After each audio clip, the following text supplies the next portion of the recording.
My name is Matt Smith. I am the owner of Louise Earl Butcher.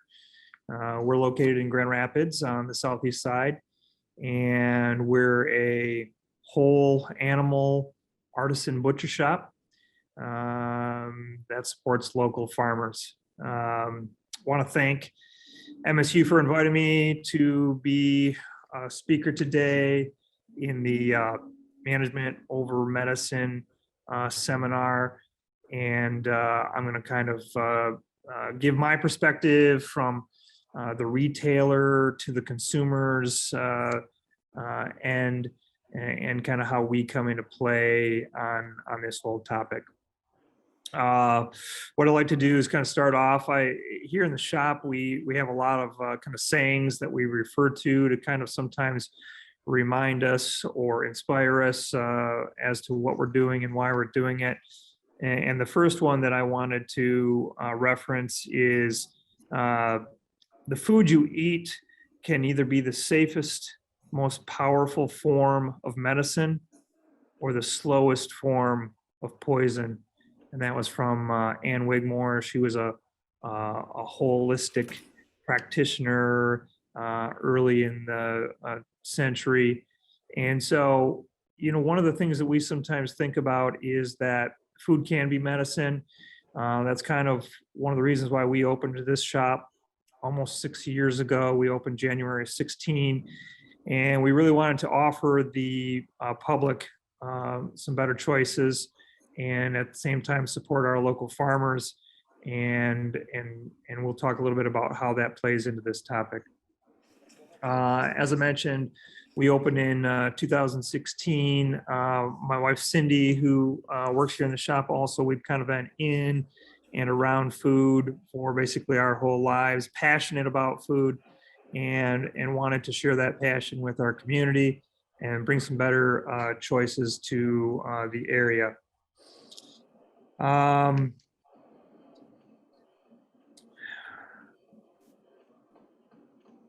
We subscribe to supporting our local farmers, and I want to talk a little bit about what that means. We have all of our animals coming from farms that are within 60 miles of the shop. We have pastured lamb, pastured chicken, heritage breed pork, 100% beef, 100% grass-fed and finished beef. And how does this play into management over medicine in the animals that we buy for the shop and sell to the general public here in Grand Rapids? To give you an example, the pork farmer, the hog farmer that we deal with in Coopersville, when we first met them, they were at the time 3 generations into farming hogs, had largely been involved in commercial hog farming in the past, and were just dipping their toe into some heritage breed hogs. And we kind of encouraged them to get heavier into that, and at the same time kind of change some of their practices that they used for the commercial commodity style farming in the past, which means we encourage them to switch their diet over to a non-GMO diet. At first, the farmer really thought that was going to be challenging. And as he put a little effort into it, he found that there were a lot of options out there for non-GMO.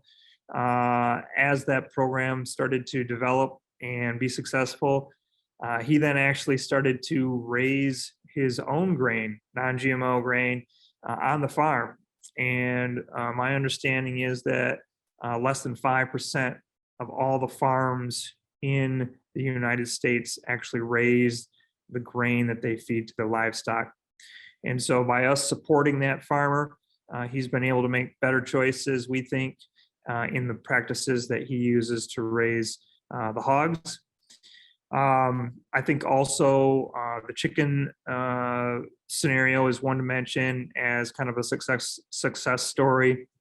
Our farmer started to raise pastured chickens for us, also raises pastured laying hens for our eggs. and same kind of success. That program has grown immensely. He's growing the grain for his heritage breed chickens, and then actually took on the responsibility, built his own processing plant on farm. And so the only thing that our farmer doesn't do is hatch the birds, but he grows the birds, grows the grain, and processes the birds all right on the farm. The reason I bring these things up is that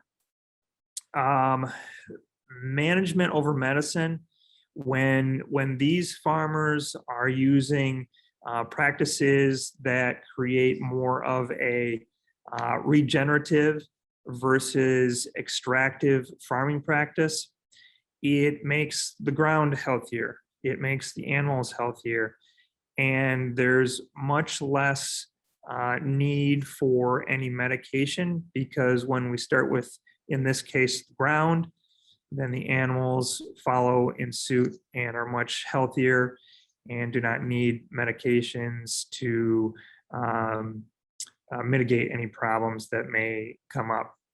And so those are some examples of how the product that we bring in here starts out. Something else that I would kind of like to reference as far as the saying goes is the bitterness of poor quality remains long after the sweetness of low prices are forgotten.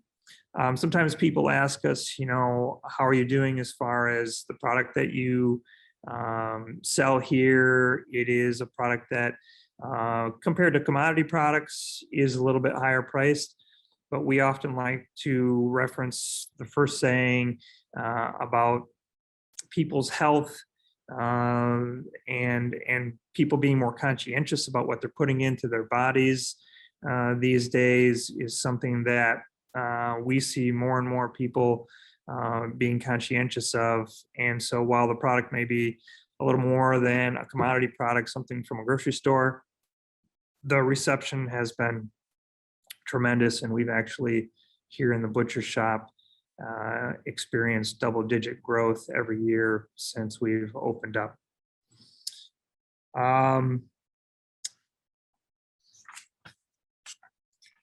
my notes here.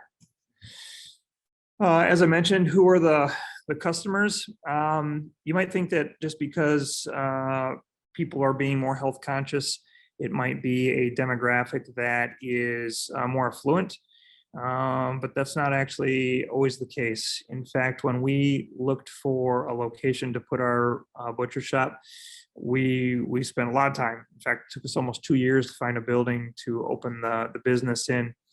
And that was because we were very specific about wanting this location to be demographically in the most diverse and crossroads area we think that Grand Rapids offers. And so to give you an example, to the east, we have East Grand Rapids, very fluent, wealthy area. But just to the south of us, Baxter neighborhood is probably one of the poorer areas of Grand Rapids. Heritage Hill, the Hill districts are just to the north of us, and then downtown to the west. And so what we've actually seen is that people who are concerned about their health, what they're putting in their body, and consuming or providing for their family come from all different diversities, demographics. And so we certainly have affluent customers who budgets are not maybe an issue, but we also have people that use EBT and food assistance programs that we accept here.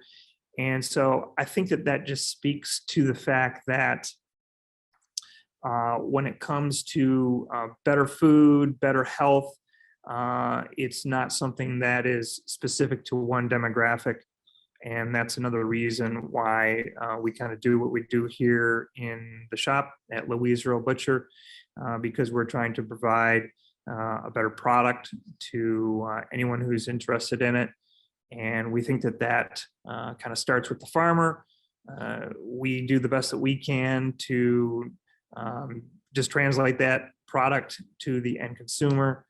And so that's kind of what we're all about here at Louise Earl Butcher, and how we support the farmers that try to practice the management over medicine thought process and mentality.